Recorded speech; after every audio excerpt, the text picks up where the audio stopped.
Muito bem, pessoal, aqui quem fala com vocês é o Pablo. Bom, pessoal, nesse vídeo aqui vamos falar sobre novos aportes na carteira do canal, pessoal. Acabei aportando aí aqui na carteira de ações com essas quedas do Ibovespa. O Ibovespa caiu hoje, se a gente colocar aqui, 1,13%, tá? E muitas ações da minha carteira, pelo menos as duas que eu aportei hoje, que eu investi, né, caíram bastante, vieram numa região de preços interessante. Por isso que eu já sugiro que você fique comigo até o final deste vídeo, porque além de falar sobre meus novos aportes e a estratégia por trás que me fez alcançar um patrimônio interessante aos meus 21 anos de idade, também vou apresentar para vocês aqui uma ação dessa carteira, dessas aqui que eu aportei, que tem alto potencial de rentabilidade, seja de valorização, inclusive uma valorização acima de 100%, mais bons pagamentos de proventos. Por isso, fiquem comigo até o final, para vocês saberem qual que é essa ação e o conceito da estratégia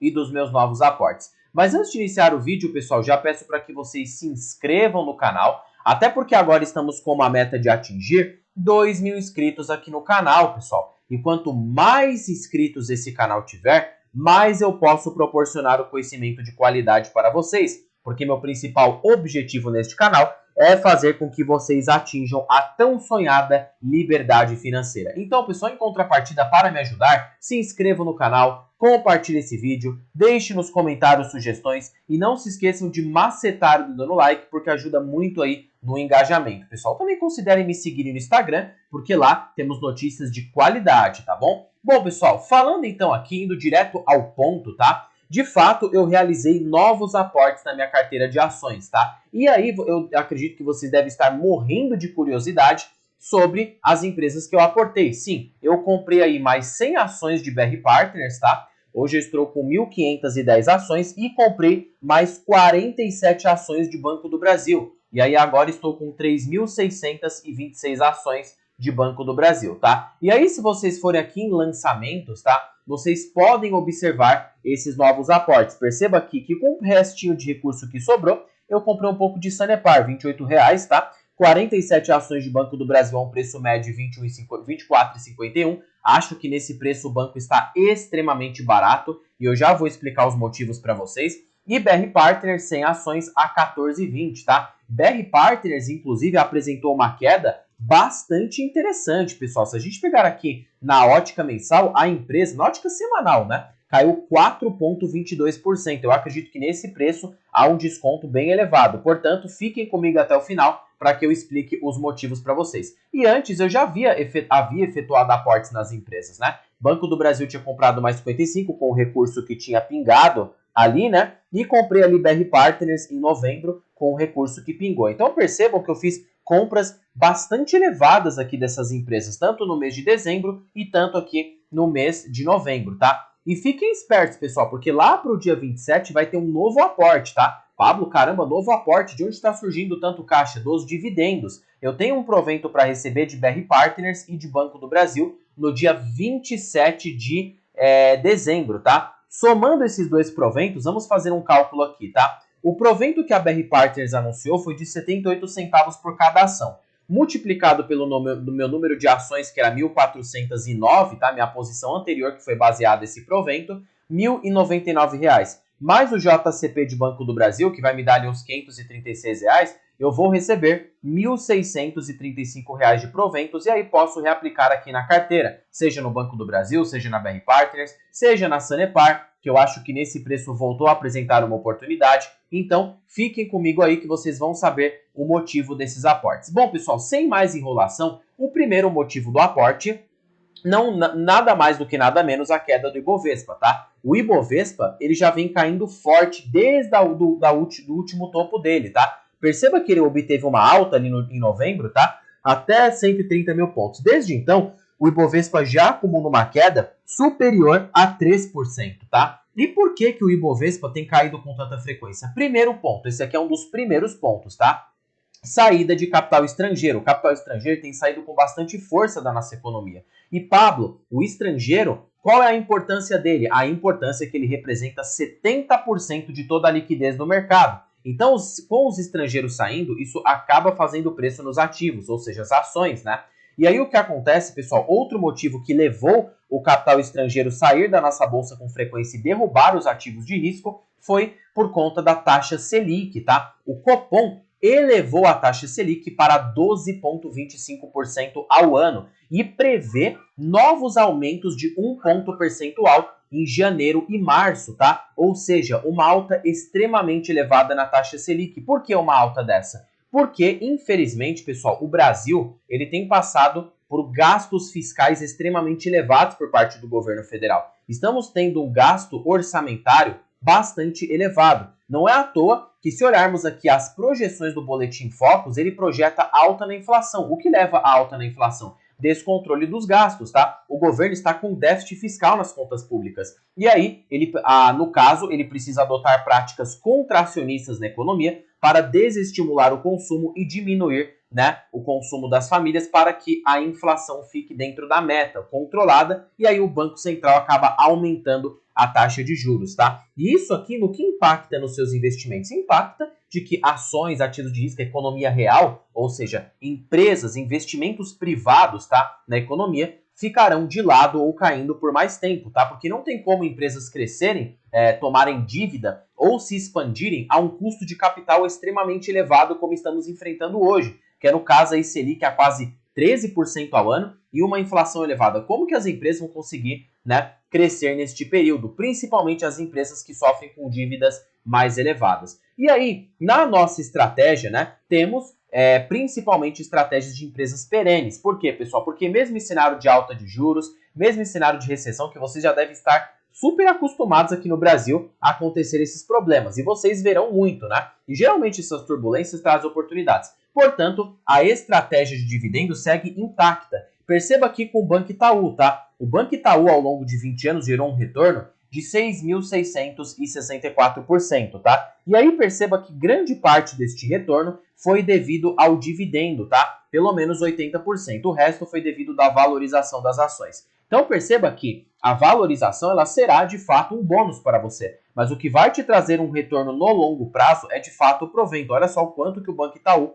proporcionou de retorno no médio a longo prazo para quem pegou o provento e reinvestiu, tá? Claro, isso aqui se baseia para quem pegou do ponto A até o ponto B. E pode ter investidores individuais que têm um retorno superior a este, porque a rentabilidade ela é algo muito individual. Por exemplo, para quem comprou o Banco Itaú aqui nesta queda, depois a ação subiu, comprou aqui nesta queda, veio aqui greve dos caminhoneiros, comprou, né, Dilma. Então, para quem foi comprando em períodos de baixa, consequentemente acabou potencializando essa rentabilidade. E pode ter uma rentabilidade bem superior a 10.000%, tá? Então, pessoal, quando vocês olham essa rentabilidade, é a rentabilidade total. Só se o investidor, para ter conseguido essa rentabilidade, ele pegou o dividendo instantaneamente e já reaplicou na ação. E muitas vezes a gente não faz isso na nossa jornada. A gente acaba pegando o provento, aplicando em uma outra empresa que julga mais interessante, tá? Ou pega esse provento, espera uma queda e compra. Geralmente, quando vocês olham esses retornos, não significa que você terá este retorno de forma estática. Você pode ter um retorno maior, né? Ou até pior, dependendo das suas escolhas. Então, por isso que não se fixem a esse retorno. Esse retorno ele se baseia para quem pegou o provento e já reaplicou instantaneamente no mesmo dia, tá? Em qualquer preço, o preço estiver caro, estiver barato, comprou a qualquer preço.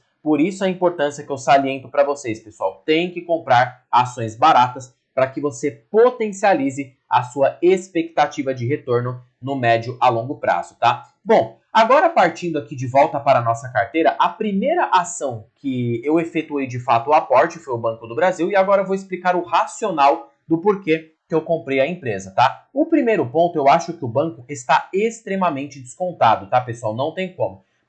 Se nós olharmos aqui no guidance do Banco do Brasil, mesmo com a crise do agronegócio, o banco projeta lucrar mais ou menos aqui para o ano de 2024 de 37 a 40 bilhões de reais, tá? E o observado até agora foi de 28,3 bilhões de reais. Só se para o próximo trimestre o banco replicar o lucro que ele replicou neste trimestre, tá? Ou seja, 28,3 mais um lucro de 9,5 bilhões, podemos ter um guidance total de 37,8. Ele fecharia entre este guidance, entre 37 bilhões a 40 bilhões de lucro, tá? Eu gosto de ser bem pessimista nas minhas análises. Por quê? Porque eu já me baseio pelo pior cenário, tá? Bancos, você só olha lucro, porque eles não têm dívida, eles não têm ali caixa, não tem resultado financeiro, tá? Você não tem que olhar ali para eles para EBITDA. mas só para o lucro líquido, porque banco é 100% lucro, tá? Bom, se nós colocarmos aqui, pessoal, o valor de mercado que o Banco do Brasil possui na bolsa hoje, tá? 140 bilhões, ainda mais com essa queda de hoje, dividido pelo guidance de 37 bilhões de reais, nós temos um preço sobre lucro de 3,78 vezes, o que é um preço sobre lucro muito descontado, tá? Na sua média, Banco do Brasil é cotado por 6,37. Só para Banco do Brasil chegar na sua média de precificação, ele já teria de se valorizar. 37 bi multiplicado por 6,37, no caso, teríamos um valor de mercado de 235 bilhões, o que neste patamar ali nos proporcionaria uma cotação de 41,13, o que engloba um potencial de valorização na empresa, tá? Ou seja, de valorização nas ações, em torno aí, pessoal, de mais ou menos 67% apenas para o Banco do Brasil chegar à sua média histórica. Fora que o Banco do Brasil, ele continua abaixo do valor patrimonial. Temos aqui um VPA de 31,53, tá? O valor patrimonial por ação. Pablo, o que é o valor patrimonial? Sou novo no canal. Valor patrimonial é você pegar, no caso, patrimônio líquido, tá? Que é o capital dos sócios da empresa, e subtrair pelo número de ações em circulação. Bom, 31,53, né? Dividido por esta cotação que temos hoje de 24,54, temos um potencial de valorização de aproximadamente 28% apenas para o Banco do Brasil chegar ao seu patamar de precificação histórico, tá? Então já assegura 28% de valorização aí, se o banco acabar se apreciando, tá? E outro ponto que me atrai é a periodicidade e o potencial de proventos, já que com 37 bilhões de lucro projetado, dividido pela quantidade de ações, poderemos ter um LPA de 6,45 por cada ação. Com o payout que ele paga, podemos esperar facilmente um dividendo de 2,71 por cada ação para o ano de 2024. 2,71 dividido pela cotação atual que ele está, de 24,51, Banco do Brasil pode gerar 11% de yield neste patamar de preço, tá? E 2,71 dividido por um preço teto de 9%, podemos ter uma margem de segurança positiva de aproximadamente 22%. Então, nesse patamar de preço, eu acho que tem bastante margem para errar. Até considerando uma queda de lucros, que é o que o mercado está considerando aqui, o banco ainda estaria barato, cotado a 4,88 vezes lucro, abaixo da sua média histórica, tá? E não é à toa que, pela fórmula do valor justo de Benjamin Graham, Banco do Brasil continua extremamente descontado. Se fizermos aqui o preço justo, tá? Vezes 31,53, temos ali um preço justo de 67,64. E se o mercado se aquecesse, a bolsa engatasse mais um ciclo de alta, né? Ou seja, capital estrangeiro entra na economia, fundos institucionais, a taxa de juros melhora, o banco poderia se apreciar 175%, tá? E isso aqui pode acontecer porque já em mercados de alta, Banco do Brasil já foi precificado a 10 vezes lucro, pessoal. Então, olha só que impressionante, né? O potencial de rentabilidade tanto na forma de dividendos como na forma de valorização aqui na empresa, tá? E aí, pessoal, segunda ação dessa lista que eu efetuei aporte, que eu acho que está extremamente barata, e vou explicar o mesmo racional do Banco do Brasil. Foi a BR Partners, tá? Que hoje é uma ação que representa 18,63% da minha carteira, tá? Então, 1.510 ações e tem ali um valor aplicado total acima de 21 mil reais, tá? Bom, BR Partners, pessoal, é o seguinte, tá? Primeiro que ela é uma empresa que já não tem risco de crédito. Isso aqui já elimina qualquer potencial catalisador de problema para ela, tá? Ela já não tem risco de crédito, é uma empresa livre de inadimplência. Então, esquece. É uma empresa que atua com intermediação financeira, porque é um banco de investimento. E aí a BR Partners, já em primeira linha, o que me atraiu nela foi esse crescimento de lucros, tá? Perceba que ela está crescendo a sua lucratividade, o seu lucro líquido, a mais de 20% ao ano desde o seu IPO, tá? E a ação tem caído fortemente desde o IPO. Perceba que a ação veio aqui deste patamar na cotação padrão de 20, né? Se a gente pegar aqui, basicamente de 26, até este preço de 14,51. Isso aqui apresentou realmente um potencial, tá? Porque hoje temos um banco de investimento cotado, se nós observarmos, por 7,66 vezes lucro. Imagina se BR Partners para o ano que vem reporta um lucro de 220 milhões. Se o mercado voltar a pagar a mesma precificação que ele voltava antigamente, tá? Dividido aqui pela quantidade de ações, podemos ter um potencial de cotação de 21,22. O que dividido por esta cotação de 14,50, temos um potencial de valorização de aproximadamente 46,4%, apenas para a BR Partners chegar à sua precificação histórica, tá? Fora por ser um banco de além ter potencial de valorização, opera com uma margem muito saudável, 48% de margem líquida, tá? Opera com ROI de bancão privado, tá? ROI de Itaú, quase 23% de ROI. Pablo, o que é o ROI, pelo amor de Deus? Que raios é ROI? O ROI, ele é, né, o retorno sobre o patrimônio líquido. Basta você pegar ali o lucro líquido dos últimos 12 meses e dividir pelo patrimônio líquido da empresa. Aí multiplica por 100, coloca ali a fórmula percentual, você encontra o ROI da empresa, tá? E agora, Pablo, para a Proventes, acho extremamente atrativo. Já que ele pode reportar um lucro de 220 milhões, dividido pela quantidade de ações, temos 1,92 por cada ação, né, para o ano de 2025. Multiplicado por um payout de 70%, podemos esperar 1,34 por cada ação, que neste patamar de cotação de 14,20, podemos ter aí 9,4% de yield para o próximo ano, tá? E se nós jogarmos um preço teto aqui, dividido por 7%, podemos ter um teto de R$19, que neste patamar de preço tem ali uma margem de segurança positiva de 34%. Então assim, pessoal, acho a BR Partners com potencial de bons pagamentos de proventos, ela já tem pago isso, tá? E eu acho que sim, é uma empresa com bom potencial para valorização, já que é uma microcap, tá? É uma empresa com baixo valor de mercado. Então, eu aliei ali a relação risco-retorno. Uma empresa de menor capitalização, não tem risco de crédito, é uma empresa que é boa, né? Está no setor saudável e abriga uma liquidez saudável, me permitindo que eu acumule uma posição relevante nela. Antes, BR Partners tinha uma liquidez de 1 milhão, 1,2 milhão. Agora o mercado já começou a aumentar a liquidez. Isso é bom, tá? Isso aqui me permite que eu tenha uma posição, por exemplo, semelhante do Banco do Brasil nela. E seria muito bom para mim. Então, por não ter risco de crédito, eu tenho confiança de ter uma posição bem grande da minha carteira e sigo otimista, tá? Claro, não vejo ela ali como um BTG Pactual, até porque ela é um banco mais de nicho, um banco mais subnichado, que a gente apelida, que é direcionado apenas para um modelo específico de negócios, tá? O banco BTG Pactual ele já é um bancão múltiplo, né? Além de ter carteira de crédito, possui parte de investimento, ele não é tão nichado quanto a BR Partners.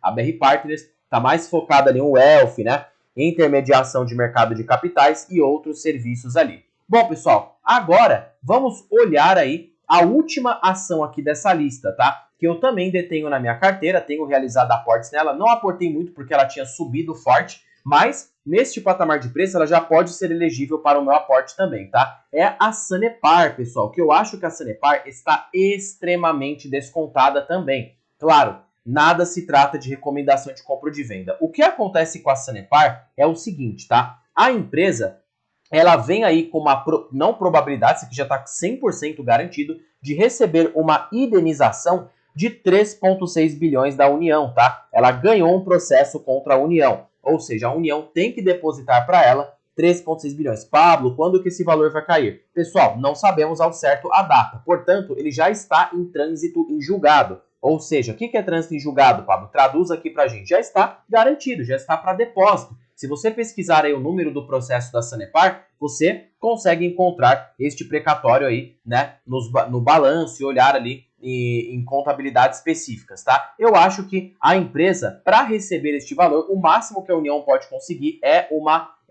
no caso, estender esse prazo, né? Conseguir um prazo um pouco maior para pagamento. Mas ela já está quase pronta para receber esse valor e o mercado não tem precificado isso. Vou provar aqui para vocês, tá? Não é à toa que a União que ela pode conseguir é uma moratória. Bom, 3,6 bilhões de reais dividido pelo valor de mercado atual de 8,48, temos então 42% do seu valor de mercado em apenas uma tacada só. Se a empresa optar, tá? Não estou garantindo que vai acontecer este fato. Há duas probabilidades plausíveis aqui. Uma delas vai acontecer inevitavelmente. Ou a empresa vai pagar 100% desse valor em proventos ao acionista, que geraria um yield extraordinário extremamente alto, de 42%, tá? Poderia tirar uma rentabilidade extremamente alta via proventos líquida para você usar como bem entender. Ou a empresa pode pegar este valor e reter no seu patrimônio líquido, tá? Que já deixaria a ação extremamente descontada. 10,56 bi mais uma indenização de 3,6, o novo patrimônio líquido da empresa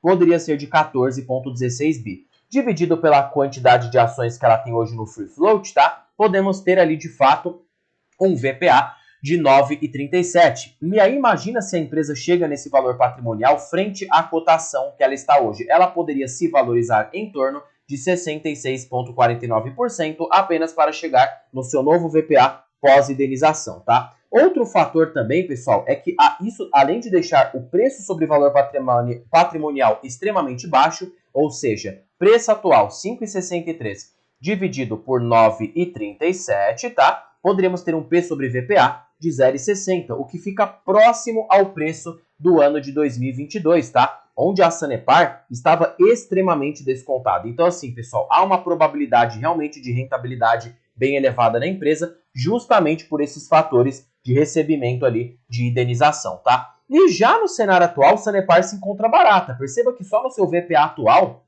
desconsiderando a indenização, que a empresa não recebe este valor, ela também tem potencial de alta. 6,99 dividido pela cotação atual, apenas para ela chegar no valor patrimonial dela, ela já teria de se valorizar 24,15%, que pode ter ali um retorno interessante com o Sanepar neste patamar de preço, tanto de valorização para dividendos, pessoal, confesso para vocês, acaba pecando, tá? Primeiro pela demora de pagamento da empresa e segundo, por ela ter um baixo payout, tá? Ela paga um provento baixo. Se a Sanepar tivesse um payout ali de 50%, ela pagaria 8% de yield. Basta usar a razão do inverso do preço sobre lucro, tá? Ou seja, 50% de payout, a Sanepar poderia pagar quase 9% ao ano. Então a única coisa que eu acho que peca na Sanepar é o payout baixo e a demora de pagamento. A demora de pagamento até dá para relevar se ela tivesse ali um payout bem interessante, tá? Mas nem tudo aqui são, no caso, nem todo o cenário é nebuloso para a empresa, né?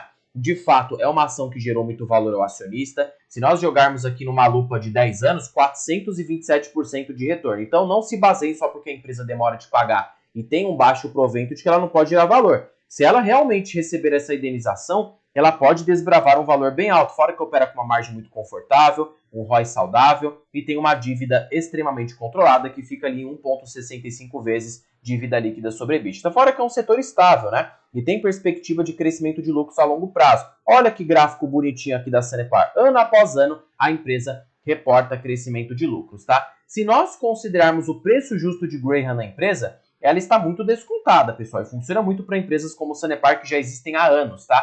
22,5 vezes 1 multiplicado pelo VPA atual. Eu nem vou considerar o da indenização para acabar não sendo apelativo nesta conta e ser super otimista, tá? Temos então o preço justo de 12,54, que para a Sanepar chegar neste preço, ela precisaria se valorizar em torno de 122%. E perceba que já teve momentos que Sanepar foi cotada a 9,8 vezes lucro. Olha só, pessoal, realmente é um preço sobre lucro bem alto, tá? Muito maior frente ao que ela está negociada hoje. Com a indenização, ela poderia ficar ainda mais barata, tá? Por isso que eu acho que Sanepar tem sim um potencial tanto de valorização, ganho de capital, como um bom pagamento de proventos, colocando essa lupa de proventos extraordinários e também, quem sabe, no futuro próximo, ela não possa aumentar esse payout. Frente a esses pontos, eu não deixaria Sanepar, né, como uma posição extremamente grande da minha carteira, porque eu infelizmente acabaria sofrendo um pouco com o provento nela. Mas uma posição ali de 5% a 6% poderia ser totalmente plausível, mas eu tenho dado mais foco para Banco do Brasil e BR Partners neste momento,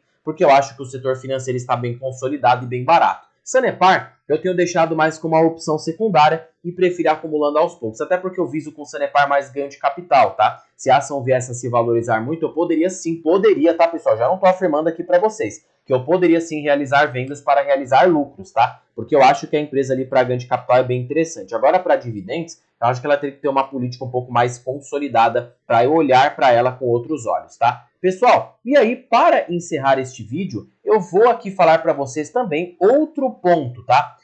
De fato, a calculadora de juros compostos, tá? Para você que ficou até o final, por que eu quero mostrar essa calculadora para vocês? Porque é uma calculadora que olha o futuro, tá? Bom, com o patrimônio que eu tenho hoje aqui na carteira com a queda, né? Então, meu patrimônio está ali mais ou menos em 113 mil, tá? Vamos considerar aqui. 113.900. Se nós considerarmos uma rentabilidade de 25% ao ano, no cenário mais conservador possível, tá? Com os aportes que eu realizo na carteira mensalmente, mais, né? No caso, sei lá, 10 anos no tempo, vamos considerar.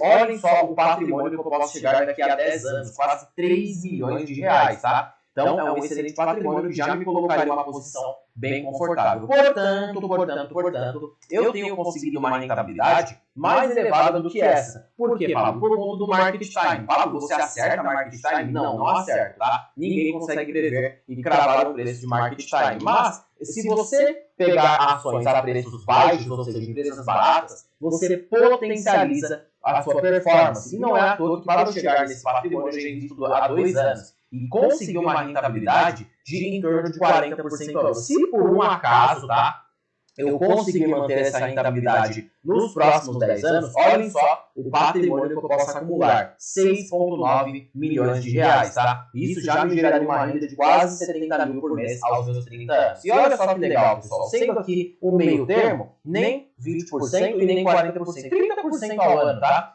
Se nós colocarmos aqui também um patrimônio de quase 4 milhões, que também seria um patrimônio muito bom. Então perceba que mesmo no cenário mais conservador, mesmo no cenário mais otimista, eu chegaria a um patrimônio milionário. Só é questão de tempo. Quanto mais você estende o tempo, melhor fica, tá? Coloca aqui que seja 40% ao ano, tá? Se você é um excelente investidor, vai ter que fazer rebalanceamento de carteira, pessoal, não tem como, tá? Para você manter 40% ao ano durante muito tempo, você necessita fazer ajustes. Às vezes uma empresa na minha carteira ficar muito cara, né? Não ficar tão barata e ter uma opção melhor no momento, eu posso realizar trocas sim, tá? Mas eu estou garantindo que eu sempre vou ter essas ações. Vai que daqui 5 anos elas disparam fortemente e há uma outra oportunidade de vista, eu posso sim realizar vendas parciais para aproveitar aquela oportunidade do momento, tá? E aí, considerando isso, 40%, né, com aporte durante 15 anos, olha só, o crescimento pode alcançar 37 milhões de patrimônio, que já geraria uma renda extremamente elevada, né? Uma renda, inclusive, de 370 mil por mês fácil, tá? Colocando aí 1% ao mês, que é o clássico nos investimentos, tá? E com uma rentabilidade mais conservadora, de 25% ao ano, que é mais plausível de ser conseguida, né? Sem ter que ficar fazendo tantos ajustes na carteira, pode ter um patrimônio de 8,6 milhões, o que já seria um patrimônio milionário, já seria um milionário ali, médio ali no Brasil, um bom milionário, né? Milionário médio e para um milionário alto.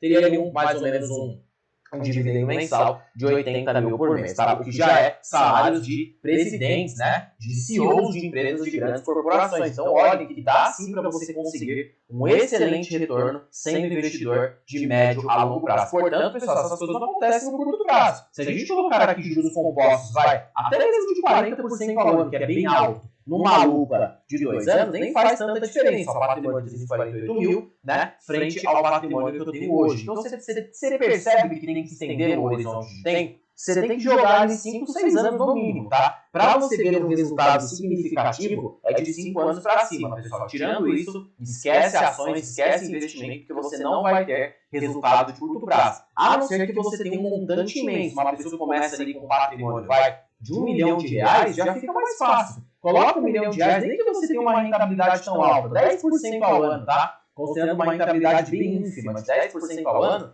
durante 10 anos aportando só com o seu patrimônio de R$1 milhão, você já vai ter 10 mil de dividendos. Somando o que você aporta do bolso, vamos colocar ali uns 12 mil na conta, tá? Por mês. Olhem o patrimônio que esse indivíduo chega após 10 anos, 5 milhões, com apenas 10%. Então, olhem, quanto maior o patrimônio, mais fácil fica de rentabilizá-lo a longo prazo, mesmo tendo rentabilidades medíocres. Imagina, 20% ao ano, que já é uma boa rentabilidade, já produz 10 milhões, tá? Então, para quem começa com um bom volume de recursos, consequentemente pode sim ter um baita potencial. Por isso que vocês veem o Warren Buffett com 170 bilhões. Pessoal, claro, ele conseguiu 20% ao ano. Vamos colocar aqui, ó, um aporte de que seja, $3 mil, considerando a inflação hoje, que é o que ele aportava na época dele, com o patrimônio que ele começou de $3 mil, para o investidor que tem mais ali, né, vamos supor, de 60 anos de mercado, o Warren Buffett investe há mais de 60 anos, para ser exato, investe há 70 anos, tá?